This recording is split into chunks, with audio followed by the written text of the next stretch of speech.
الرحيم كمثل الذين من قبلهم قريبا ذاقوا وبال أمرهم ولهم عذاب أليم كمثل الشيطان إذ قال للإنسان اكفر فلما كفر قال إني بريء منك إني أخاف الله رب العالمين فكان عاقبتهما أنهما في النار خالدين فيها وذلك جزاء الظالمين يا أيها الذين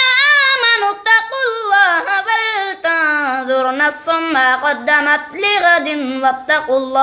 واتقوا الله إن الله خبير بما تعملون ولا تكونوا كالذين نسوا الله فأنساهم أنفسهم أولئك هم الفاسقون لا يستوي أصحاب النار وأصحاب الجنة أصحاب الجنة هم الفائزون لو أنزلنا هذا القرآن على جبل لرأيته خاشعا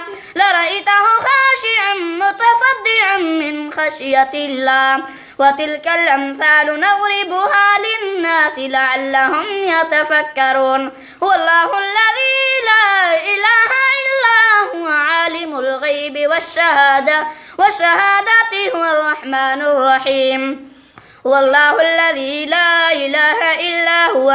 الملك القدوس السلام المؤمن المهيمن العزيز الجبار المتكبر سبحان الله عما يشركون هو الله الخالق البارئ المصور له الأسماء الحسنى يسبح له ما في السماوات والأرض وهو العزيز الحكيم.